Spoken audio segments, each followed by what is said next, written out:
G'day,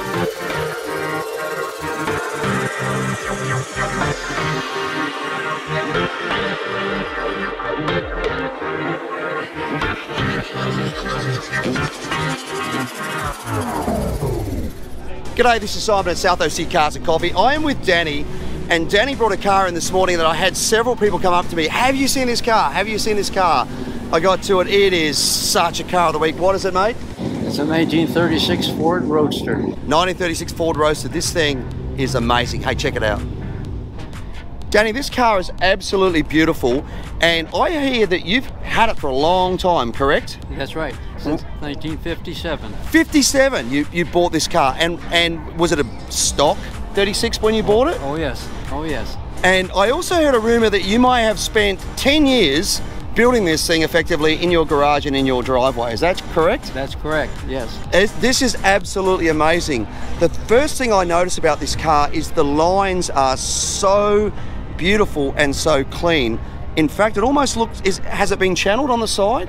Have you shortened the sides? This used to be a coupe. It used to be a coupe. Cut the top off and made suicide doors, chopped the top, wedge cut the body, laid the grill back, made cowl sides. I changed the wheelbase. The car is shorter. I shortened the body, narrowed the body. Wow! And altered the wheelbase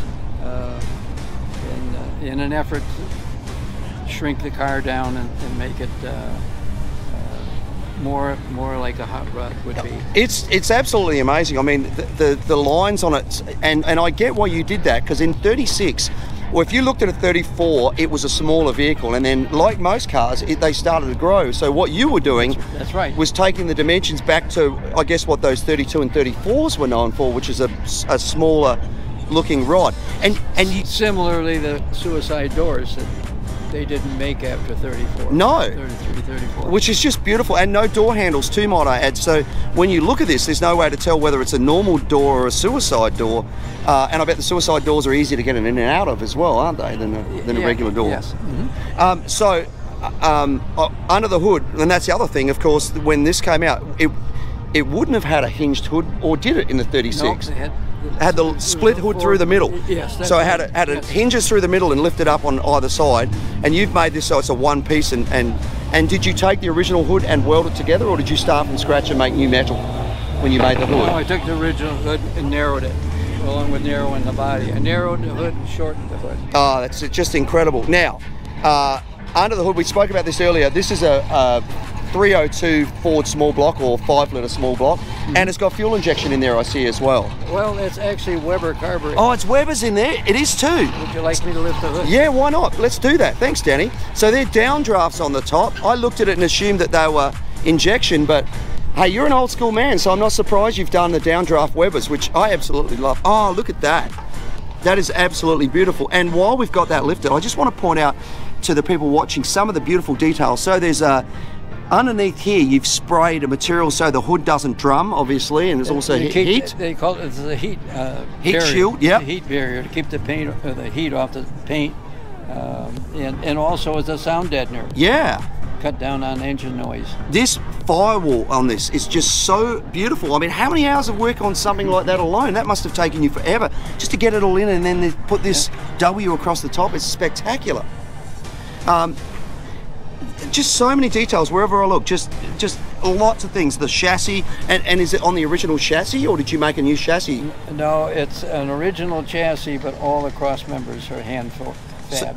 And was it boxed? Did you end up boxing the chassis as well? All of course. Boxed in, yes. And once again, for those people who don't know what I'm talking about, most of these old cars, the profile of the chassis was a C when you looked at it, which means it could flex. And so what people would do would be to bevel the edges of the inside and then get a piece of flat steel and box it, weld it along there to turn it into basically an O or a complete shape, correct? Correct. So, and the reason they bevel the edges when they weld it on, that would give you the angle to extra strength and also a larger surface for welding as well.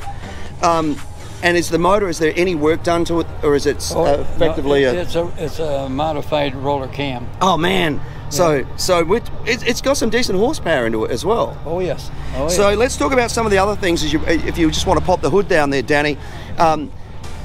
just nice little shorty headers. I love the way that shut's so clean. I mean, you can think about that when you're watching this. This has all been laid back.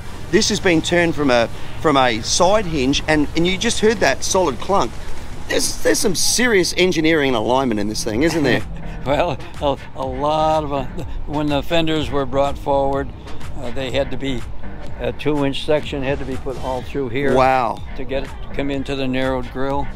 And so you did this at home. Were you using just a hammer and dolly and sandbag, or were you using an English wheel? What were you doing it with? I don't have anything like that. It's all hand. Wow! So and there is no Bondo on this car. It's all metal finished. And might I add, you also decided to paint it in black, which is one of the hardest non-forgiving colours there is in the world, which is testimony to your amazing work. I love the interior, what you've done here. I love that little badge that you've got in the middle, which is the old Ford V8 badge. Yeah, yes. Which is nice, and then that beautiful leather interior. But the thing that I really like is you've kept it period correct in here. A lot of people will tend to modernise the interior of a hot rod, and for me, and I say this all the time, that then timestamps that hot rod in that particular era. What you've done by keeping authentic looking gauges and, you know, the shifter on the floor and everything, it's not gonna date like a lot of cars would. That's right. And you don't want that, considering how many years? 10 years to build this? Yeah. Yes. Let's talk about the wheels, because they're really pretty as well. They were made Budniks. by Alan Budnik, yes. Yeah, Budniks make such beautiful wheels. They've got such great combination of colours and polished and milled and machined finishes, which I really like. And there's a complete flat pan under the bottom of the car, I believe someone was saying. Fully belly panned. Yes. Wow. With louvers. So how long did that alone take you to do? Many, many hours. It's hard to say as far as days or weeks, but very completely sealed off. Even the bottoms of the fenders are sealed in. Wow. Not just a frame. Is this a trunk or is this a seat? This is a trunk. It was a rumble seat initially, but I changed it to a trunk. Yes. Rumble seat, aka mother-in-law seat, I believe they used to call them as well. That's right. And then somebody would put their mother-in-law in the back, then jump on the brakes, and when there's a truck following close behind. No, I didn't say that. I love my mother-in-law. So have you? We know it was 10 years. Was this a everyday passion thing, or was this an on and off over the course of that time? Well, it was a lot of on and off. My wife was very sick at the time, and I had to spend a lot of my day looking after her. Yeah, I'm sorry to hear that. She's since passed away. Oh, that's terrible. I'm so sorry to hear that. So this also, I guess, then gave you something to put your energies and your efforts and your thoughts into, yeah? Kept me very busy. Yeah. Oh, that's what a great thing to do. I mean, this is what a legacy that you've got to, you know, you've got something amazing to show for it.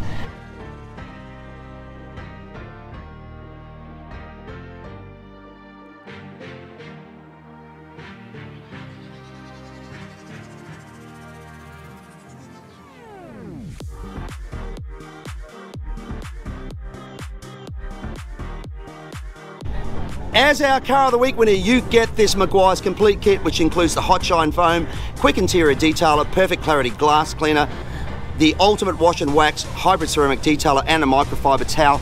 Keep this amazing, beautiful, spectacular looking 36 hot rod in the wonderful conditions it's in. Congratulations, and thank you for bringing it out.